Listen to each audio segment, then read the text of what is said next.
Hey, geeks and geekettes, it's Wednesday morning. It's time once again for Ask Chuck Dixon, episode 99. And this is where you get to ask me, a working comic book professional with 3 decades of experience, about what he does for a living. And what I do for a living is I write comic books. So let's get to your questions. Ryan Howard. How would a no-name writer with no previous credits approach artists? Should I give them a completed script or would an outline do? Lastly, where are the best places to find artists willing to do this kind of work? And you can go to Artist Alley in the cons, but you have to see artwork. You have to see continuity pages. A lot of times you go to Artist Alley and it's basically hucksters selling stuff. Paintings or sketches or whatever. It's generally not artists seriously looking for work in the comic arena. So if you see an artist that you like, make sure you see continuity pages so that you know that he can tell a story, not just draw pretty pictures of Rogue. The other thing, the other unquantifiable is somebody can have a fantastic portfolio of fabulous pages, but you don't know if they're reliable. You don't know if they're going to stick with you through the entire project. The best thing to do is, use social media like Facebook, go to local cons, local store appearances, just build up a network of creators that live around you. I mean, I'm lucky. I live in Tampa. You throw a rock, you're going to hit somebody that works in comics down here for some reason. And, there's a greater interest in creating comics now than I've ever seen in my life. A lot of basically garage band comics being done. So there's probably a community of comic book creators in your area. It's just a matter of hooking up with them and getting to know them and, working from there. Full script is the way to go. You want to have a script prepared that you can give prospective artists to see if they're interested and also, for them to try out, to do a page. And I know there are a lot of artists that are looking for writers. They're looking for projects. They're looking for partners to collaborate with. So it's just a matter of getting yourself out there. There's no quick way. There's no, Indeed for finding comic artists. LinkedIn, in my experience, is utterly useless. But just social media and see what's going on in your area. Visit your local comic shops. Your local comic retailer, he knows every artist in the area, both the wannabes and the pros. If there are artists living in your area looking for work, then you can find them. There's also lots and lots of artists overseas, lots of studios overseas looking for work. I don't know what kind of money you're talking about here, if you have money, if you have a way of financing this work. But that's another way to go, is to look into the various studios in South America, in Europe, in the Philippines, and maybe find an artist that way. But, any artist you see on social media, if you friend them, you can ask them. You can ask them the same question. You can ask them directly. Are you looking for work? Would you be interested in working with me? The worst they're going to do is say no. The best they might do is say yes. And a half measure might be they know somebody looking for work. So there you go. Kenny Todd, watching the latest video, you said you had a list of artists you wanted to work with. Who was on the list? How many of them did you get to work with? Did you tell them you wanted to work with them? What was their reaction if you did? I didn't really write a list down. Starting out in the business, I was just a young kid with a dream. If you told me back then that I would get to work with Joe Kubert and Russ Heath and John Severin and John Buscema, I would have said, you're crazy. That's never going to happen. But I did. I got to work with all those guys. And I've gotten to work with some absolutely fantastic artists over the course of my career. Some were on my list, some weren't. Some I couldn't even imagine would ever want to work with me and ended up being frequent collaborators. So, yeah, I can't remember ever asking an artist to work with me and them saying no. Although several times at DC, through the editors as an intermediary, requested that John Byrne for a couple of stories that I wrote, but he always politely turned me down. So, but like I said, I got to work with some of my absolute idols in the business, and so I can't complain. I've worked with some giants. I worked with some guys just starting out, who turned into big major talents. And I continue to work with terrific artists to this day. So I've been very fortunate. A wide range of talent have applied themselves to my scripts, and I've met hundreds and hundreds of creators, men and women who are consummate professionals, and like I said, just been a very lucky guy. Now, my wish list, sadly impossible now. 3 guys are always on my wish list that I would like to have worked with. Number 1 was Wally Wood. I think Woody and I like the same stuff. We like the same subject matter, and it would have been really cool to have even one story drawn by him. But he was gone by the time I really got moving full time in comics. So sadly, gone too soon, way too soon. Alex Toth is another one. I probably would have been intimidated as hell, but I was in communication with him a few times, and he said some complimentary things about my writing, so he would have been open to it. But the opportunity never arose, and I'm just, I was just too timid to come right out and ask, would you like to work with me on something? Another one is Tom Sutton. I always dug Sutton's work. I kind of working with Flynn Henry a lot was kind of as close to Sutton as I was ever going to get, because Flynn has that same vibe where it's just this mojo about the work. There's this incredible cartooning ability and outrageous approach to storytelling. And I really would have loved to have had an opportunity to work with him as well. Angel Colazzo. I'm wondering if you could provide any sort of guidance. Is there a boilerplate contract or process you use? I'm not 100% sure what the paid comics writing process involves. Thinking out loud, I would imagine I would charge a page rate. Yes, you would. And I should probably have a contract that includes something about limited number of revisions. That might be a good idea as well.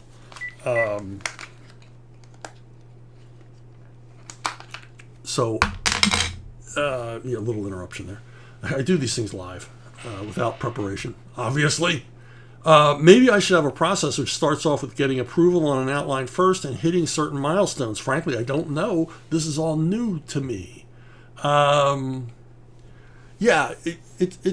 It's hard to know what to do. There's no guidelines. There's no real books on the nuts and bolts of this stuff. If you write, the things you want to look for in a contract, the revisions thing is good, but I'm not, depending on the kind of editor you have, I'm generally not asked for any revisions, and when I am asked for revisions, they're very slight. So I wouldn't worry so much about that. What you want to worry about is getting paid, to have a reasonable length of time from the time you hand in the work till the time you get paid. 30 days would be the maximum. Also, in signing any contract, I always ask for a little bit of money up front, even if it's only $100, because it shows earnestness. You can't believe how many times I've been asked to do like really ambitious comic projects that would have been, months and months of my time, and I would ask for like $500 as a signing bonus or an advance, and they didn't have the money.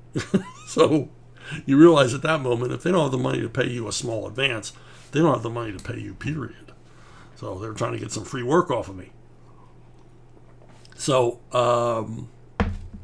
other things you want to look for is you want to make sure that you're going to get comp copies, at least 25 copies of whatever it is you do.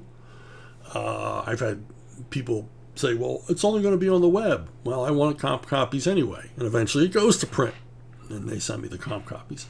So that's important. As far as handing in outlines, I wouldn't do that. If they've accepted you to write the book or they've accepted your pitch, you just go right to scripting. Don't give them another chance to start fooling around with your work. Because outlines aren't the same as scripts. The outlines tend to lack heart and passion and suspense and all the things that you're going to put in a script. And that's an open invitation for editors to start fiddling around with your work before you've even really done it. So no, I would not do outlines. The milestone is you sign the contract, you agree on a deadline, you write the script and meet the deadline. That's your milestone. I'm trying to think of other things to look out for. Well, another thing to look out for is try to own at least a small percentage of everything you do, especially if you create characters out of whole cloth or create new situations or new gadgets or new environments, because you don't want to be sitting in a movie theater crying someday going, I created that, and that's all you get out of it is the laughter of the people in the audience laughing at you because you didn't get a penny and the publisher made billions. So just watch out for yourself, get your guarantees, and get some royalties, get a little bit of participation, even if it's a small amount, so that you can hold your head high as at the premiere of Captain Potato Salad the movie. So I probably have a lot of other advice. I always ask where they get their money. That's important too. If a guy tells you, well, I just sold my tech company, yeah, go for it. He's got cash now. He might not have it tomorrow, but he has it now. If a guy says, well, it's my mom is paying for it, or I've been playing the lottery regularly, yeah, no, stay away from that guy. You want to know, do you have the money and where did it come from? Those are very, very important, because if you're a writing professional, certainly you're writing it because you love the craft and you love the comics and the rest of it, but you got to be a grown-up. Make sure you're going to get paid for your work, because you should be paid for your work. Kenny Todd, of all the crossovers that were done between DC, Marvel, Dark Horse, etc., what were some of your favorites? Your Punisher Batman was brilliant and one of the standouts for sure. The JLA Avengers was total eye candy because of George Perez, Kurt Busiek's writing as well. Do you have any inside knowledge of how some of the other creators liked or disliked them? Also, do you think they missed out? Who do you think they missed out on as far as a crossover? I've talked about this a little before. I'll start there. I had proposed a Batman Dirty Harry crossover, which got pretty far down the line until Clint Eastwood himself said he did not want to appear in a comic book as a character, and so that got shot down. I also proposed Sergeant Rock Predator. It was going to be set in North Africa in 1943. I thought this was a natural, but both DC and Dark Horse said, well, Sergeant Rock isn't popular enough to cross over with Predator. And I said, well, it's really just an excuse to have Predator in World War II, and both companies benefiting from it. I think it would have been a bigger success than they believed it would be. But in any case, it didn't get done. Another one was Dick Tracy Batman, drawn by Joe Staton in the Chester Gould style, set in the 1930s. King Features was wild for the idea, DC not so much. But on the general subject of crossovers, I think that my favorites are the first Superman Alien crossover, written by Dan Jurgens, drawn by Dan Jurgens, inked by Kevin Nolan. It's a terrific story. It's a great Alien story. It's a great Superman story. Dan just knocked it out of the park. Others that I enjoyed were, Alan Grant's Judge Dredd Batman crossovers. Alan's always a blast. He's great at writing Batman, obviously great at writing Judge Dredd, and those are always fun. One that I found disappointing was Tarzan vs. Predator at the Earth's Core by Walt Simonson and Lee Weeks. My major disappointment was that I didn't get to write it.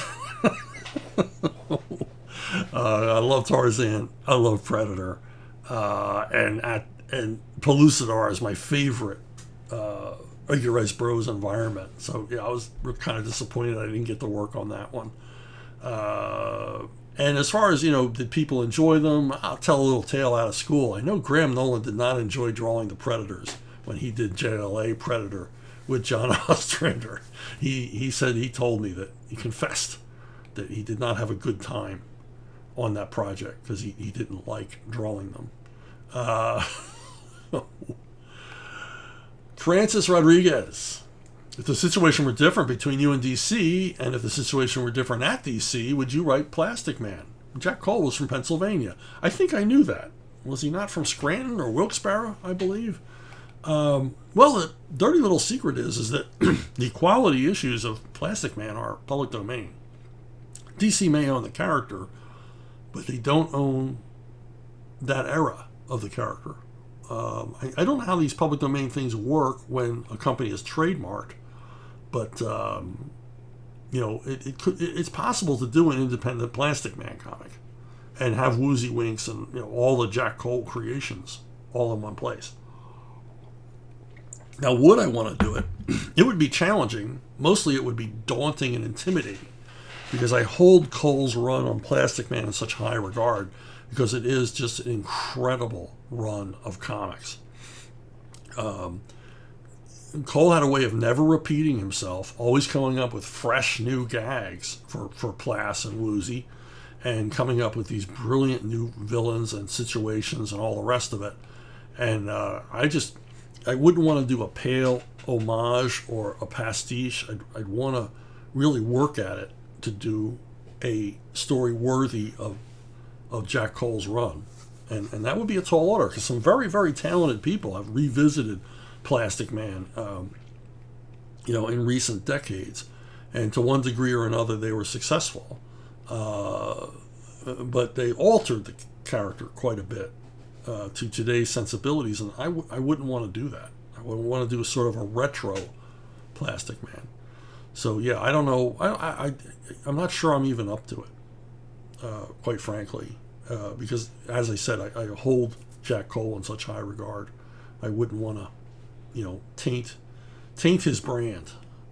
But I might take a crack at it, if somebody backed a truckload of money up to the house. Creeper Weirdo. So I'm really new to comics. So my question is this. From what I hear, the 90s, I heard this on the street. The 90s was either an underappreciated golden age of comics or, with a few exceptions, an unmitigated disaster where overconfident boobs with massive egos made barely literate comics. As a man on the inside, what are your thoughts on where does this love-hate come from? I'm not trying to insult you or anyone. I'm just curious. Well, I don't feel insulted. The early part of the 90s belonged to Image Comics. There's no getting around that. Were they incomprehensible as reading material? For the most part, yes. These guys were multimillionaires from royalties from Marvel Comics before they started Image. They were extraordinarily successful. And they formed their own company and basically created pale imitations of what they had already been doing at Marvel. Sort of alternate reality versions of what they've been doing there. And they were pretty, but for the most part, I'm going to leave Savage Dragon out of it. For the most part, they were unreadable, to my mind, indecipherable. I could never tell what was going on. I didn't feel engaged. Because they didn't have writers. They had a thing against writers, and they had a thing against editors. And the way some of them had been treated by editors, I can see their point. But the biggest pity to me was these guys didn't risk anything by creating Image Comics, and they didn't take any risks. They just sort of conservation of risks, staying within that safe superhero genre. Their work looked, indistinguishable from what they were doing at Marvel prior, and they didn't take any chances. They could have, because they were so extraordinarily successful and because they were raising all boats in the comic industry. Image Comics really did served to increase sales across the board for everybody. But my problem is they could have done some really special stuff, and they waited too late to bring in actual writers, and they didn't bring in the kind of writers I think they should have brought in to help them make sense of their universe, of their world, and also exploring new genres, reaching out to new readers, thinking of new ways to market comics. They didn't spend any money on marketing. They relied on Diamond to do all of that. They didn't think about longevity. It was, the money was kind of, I understand, these are young guys, the money's coming in fast and furious. They wanted to keep it coming in that way. So they did what they thought the public wanted at the time. But they really should have thought beyond, and they should have realized this was a bubble, this was a fad, and it wasn't going to last, because nothing lasts. Nobody in comics is popular forever. And I just wish they'd taken that money and that time and that energy and created something more lasting, something of more value. I think the comics boom of the 90s could have been extended with their help. Instead, it just became a glut of stuff. You had a lot of publishers just turning stuff out. And I blame Valiant as much as Image. Valiant put out a whole lot of stuff that, all of a sudden didn't sell. And that's the way it is in comics. When a fad's over, when the movement's over, it's over overnight. When 3D comics were the hottest thing going in the 50s, it bankrupted comic book publishers, because when the kids got tired of the 3D comics, there was no warning it was coming. And all of a sudden, 3D comic sales fell off a cliff, and returns were staggering. And these companies were crushed under the number of returns they were getting on these 3D comics, because the kids just decided that one day they were the coolest thing ever, and the next day they wouldn't touch them with a 10-foot pole. Next day it was hula hoops or yo-yos or something, but it wasn't 3D comics anymore. And that's what happened in the 90s.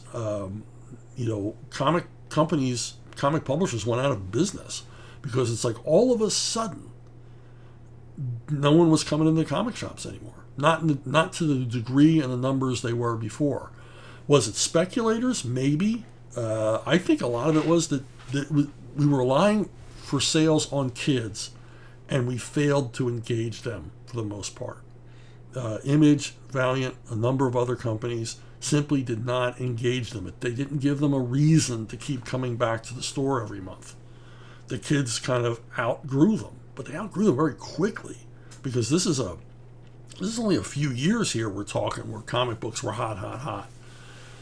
And, it didn't help that Marvel didn't do a whole lot to keep that energy that the Image guys had established going for them.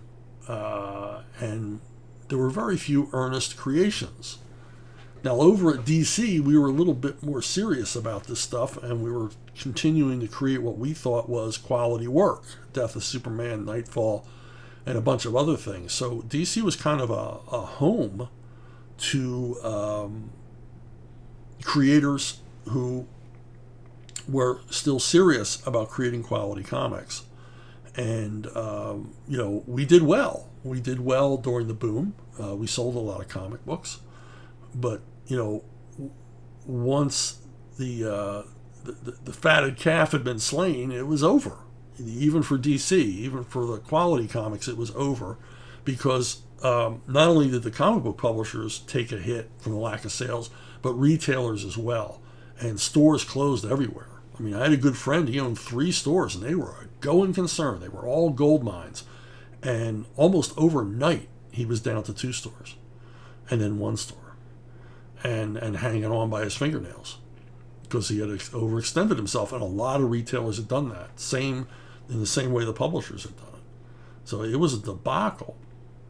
So, that's like the story of the 90s. Now, to their credit, the big two did try to take this boom and turn it into something lasting. DC Comics, because they were flush with cash, could experiment with something like the Vertigo line. They created Vertigo as a direct outreach to new readers. They were creating a new type of comic for college-age kids, basically. I always say these comics were aimed at philosophy majors after they've had their first beer. But, Vertigo was extraordinarily successful. It led to movies and television shows, and they had quite robust sales for a while. And, in fact, their sales fell off a lot slower than the superhero lines did. So it was a smart move on DC's part that we're not just going to take the money we've made and plow it into the same old thing. We're going to try to find new niche markets. We're going to try to find new readership. Come up with an alternative plan instead of just resting on our laurels, which was a good thing. That was a good thing. Marvel as well. Marvel came up with two different lines, and I couldn't find artwork from either of them because that's how forgotten they are. They came up with a line of comics about dinosaurs, and the idea there was to get into the school market. And they had a line of comics about the American Civil War. Now, if you can imagine Googling Marvel Civil War, well, you know what all the images were of. They weren't of the Battle of Bull Run. But they made an earnest effort with prestige books. And I remember talking to Tom DeFalco at the time, and he said it out loud. He says, we have enough money that we can take some chances and, expand our brand. And that was his idea. Very, very smart. Much like DC's attempt with Vertigo, Tom DeFalco was intent on expanding into other markets, including school book fairs and libraries and things like that, with comics that weren't about superheroes. And a worthy attempt. It didn't succeed, but it was a worthy attempt. I think it was a little too soon. I think it was like 5 years ahead of its time. But still, that was a smart move as far as marketing goes. And Tom is a smart guy. He understands the comic market. But at the other side of Marvel, you had a sort of editor merry-go-round where editors were writing a lot of the books and creating new characters, because at Marvel, editors were entitled to a piece of the royalties of the books they created, and a lot of them started cranking out, frankly, forgettable characters, and each would edit the other's books, and I had a rather unkind name for what they were doing that I won't repeat here, but they were basically taking advantage, but they weren't creating anything of lasting appeal or endurance. And so their party came to a crashing end along with everyone else when the 90s comic boom ended. So what you've heard about comics in the 90s, it's half true. There were some really abysmal comics, but then there was a lot of really worthy stuff being done as well. There's some really awesome runs on comics done in the 90s, and they're worth checking out. But, like everything else in life, there was a lot of dreck, too. So, to be avoided. Mike Wood. Hi, Chuck. When you're writing any character you're not familiar with, what's the process you take to understand the point of view in order to write that character? One writer in an interview I read said they think about the relationship the character has with their parents, like Batman's parents, Superman's biological and adopted parents, and Spider-Man's uncle. Another writer said they think of the worst of a person or a flaw they have, the feet of clay route. How do you get inside a character's head? Do your villains think they are heroes? Do your heroes believe there's no such thing as heroes? Yeah, you just, ick. The character's relationship with their parents, it's like, what's this? Is like Freudian comics? No. Think about what a character wants. And if I'm dropped in with a new character, I read the stuff. I read as much as I can of the stuff prior to when I was asked to write it. And I try to determine what is cool about the character. What's appealing about the character. And I lean into that. Like, let's have more of that. If he's a tough guy, or he's a smart guy, or he's a woman with, espionage skills or whatever it is that makes that character cool, you lean into that, the coolness factor.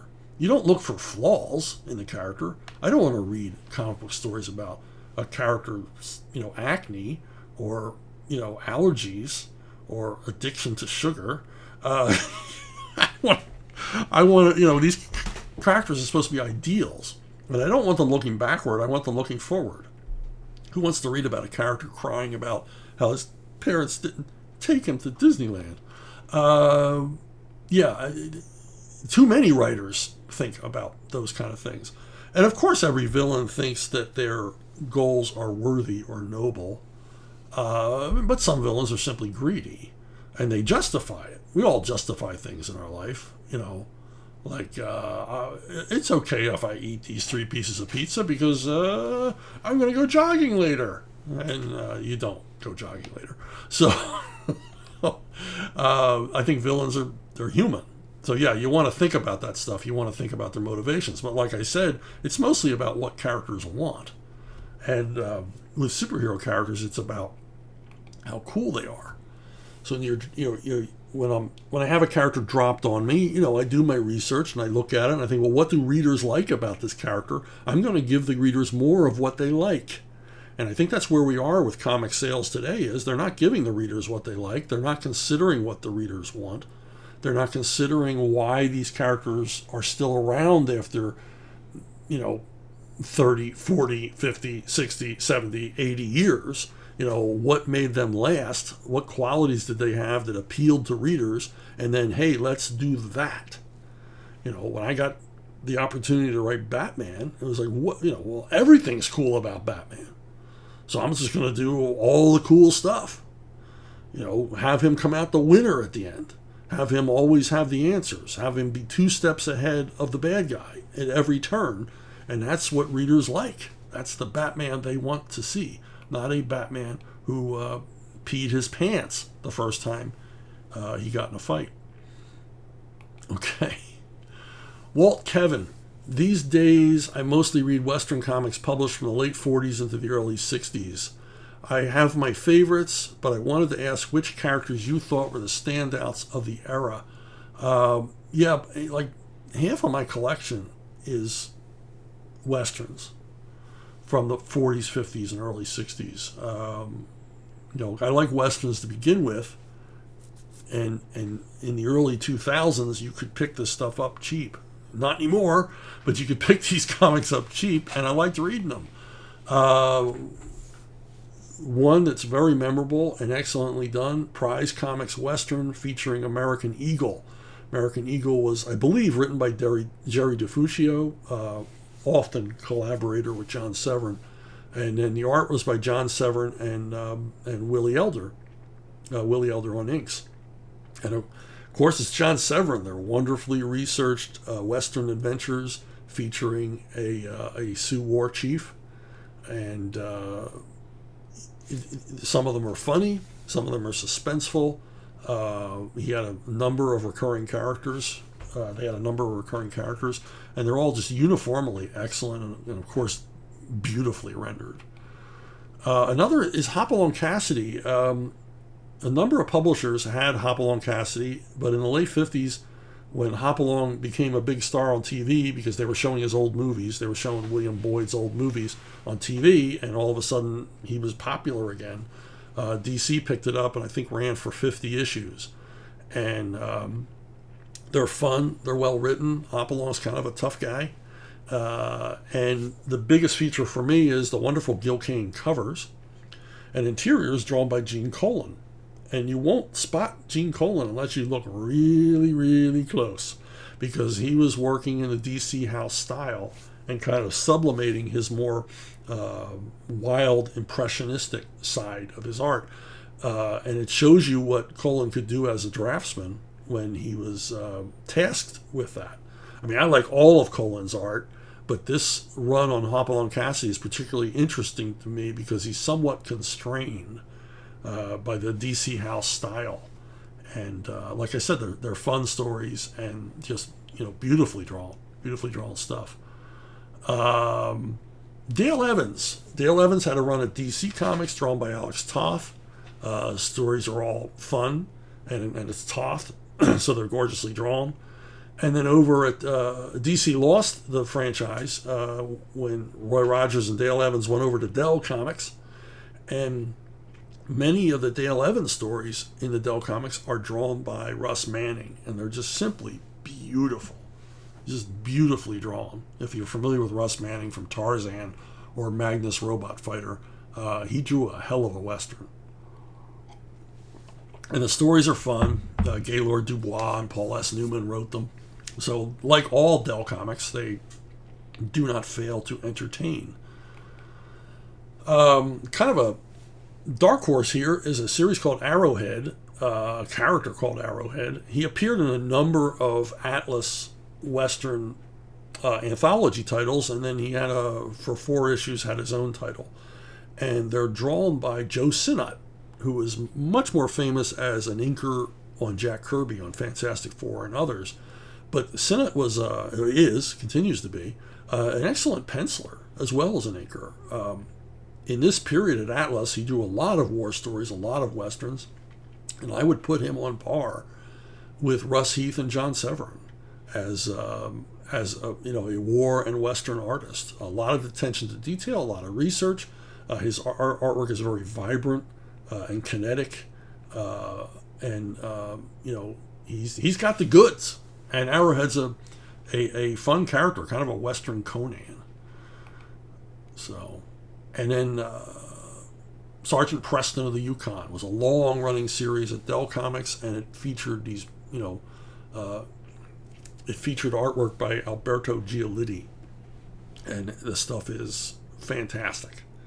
Giolitti was an incredible draftsman, and the stories are fun. I believe, again, Gaylord Dubois and Paul S. Newman, safe bet at Dell that they wrote most of the stories. And but the Giolitti artwork is standout, just terrific. Puts you right into the Great Northwest. Okay, and of course the granddaddy of them all, Lone Ranger. Lone Ranger ran for apparently eons at Dell Comic, and then at Gold Key. The bulk of the run written by Gaylord Dubois and drawn by Tom Gill, and for throughout the 50s into the early 60s, they featured these marvelous painted covers, just fantastic. These covers are so popular they turned them into jigsaw puzzles and all kinds of stuff. Who wouldn't want to buy one of these comics with a cover like that? And Dubois and Gill always delivered a fun, inventive, entertaining story inside. So there's lots of other Western comics I like, but those would be the top of the heap. So